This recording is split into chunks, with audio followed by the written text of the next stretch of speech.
عزیز طلباء السلام علیکم، میں ہوں محمد حفیظ۔ عزیز طلباء، آج کے اس ویڈیو میں ہم اردو قواعد و انشاء کے حوالے سے برائے جماعت نہم دہم جو ہے وہ آپ کے سامنے پیش کریں گے کچھ گرامر کا حصہ، خاص طور پر جو جماعت دہم ہے یعنی 10th کلاس، اس میں جو ہے MCQs میں جو ہے اردو گرامر کے حوالے سے کچھ MCQs پوچھے جاتے ہیں، تو اس حوالے سے یہ ویڈیو آپ کے لیے خاص طور پر 10ویں جماعت کے لیے بنائی جا رہی ہے جی۔ آپ اس ویڈیو کو شروع سے لے کر آخر تک دیکھیں، انشاءاللہ تعالی گرامر کے حوالے سے بہت سارے مسائل جو ہے وہ آپ کے حل ہو جائیں گے۔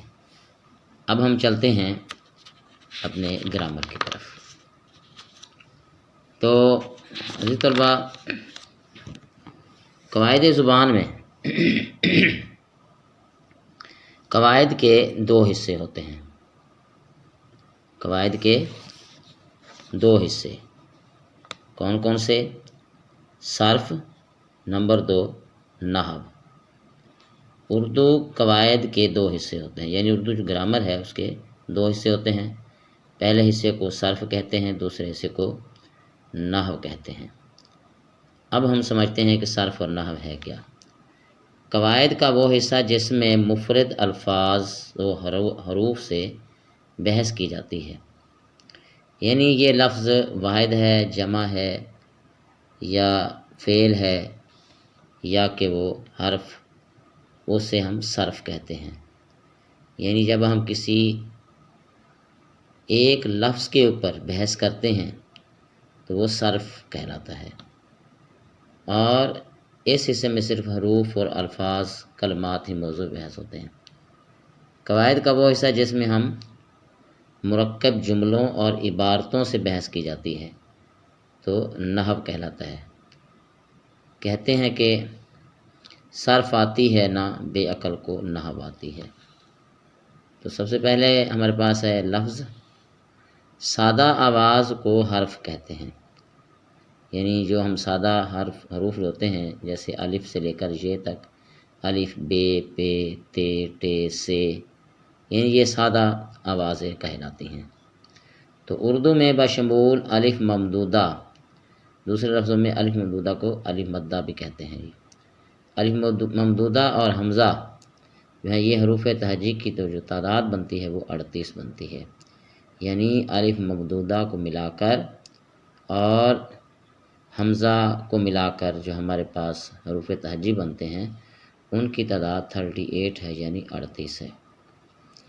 اور ان میں سے 17 حروف جو ہیں وہ منقوط حروف کہلاتے ہیں، یعنی نقطے والے حروف، جن میں ہم نقطوں کا استعمال کرتے ہیں، جیسے بے ہے، پے ہے، سے ہے، جیم ہے، چے ہے۔ تو اس طرح کے جو حروف ہیں انہیں ہم منقوط حروف کہتے ہیں، اور ان کی جو تعداد ہے وہ ہمارے پاس 17 ہے۔ اور پھر اس میں 21 حروف غیر منقوط ہیں۔ اب غیر منقوط سے مراد ایسے حروف جن میں نقطے کا استعمال نہیں کیا جاتا، جیسے کہ الف اور اس کے بعد سین، صاد، توئے، عین، کاف، کتاب والا، اور اس طرح یہ ملا کر ان کی جو تعداد بنتی ہے وہ 21 بنتی ہے۔ اور علاوہ ازیں کچھ مخلوط حروف جنہیں ہم دو چشمی ہے یا بھاری حروف بھی کہا جاتا ہے، ان کی تعداد جو ہے وہ 15 بنتی ہے جی۔ یعنی جو ہم کسی بھی حرف کے ساتھ جب ہم دو چشمی ہے کا استعمال کر کے ایک نیا حرف بن جاتا ہے، جیسے کاف اور دو چشمی ہے کو ملا کے ہم کیا بناتے ہیں؟ کھے، یعنی کھجور لکھنا ہو، کھال لکھنا ہو، تو اس طرح کے جو حروف ہیں وہ بھاری حروف کہلاتے ہیں۔ یعنی کسی بھی سادہ حرف کے ساتھ جب ہم دو چشمی ہے کا استعمال کرتے ہیں تو اس طرح جو بننے والا جو حرف ہوتا ہے اسے بھاری حرف کہتے ہیں۔ تو ان کی تعداد 15 ہے۔ وہ مرکب آواز جو کچھ سادہ آوازوں سے مل کر بنتی ہے اسے ہم لفظ کہتے ہیں۔ مثلا علم ایک لفظ ہے جو 3 حروف عین، لام، میم سے مل کر بنا ہے۔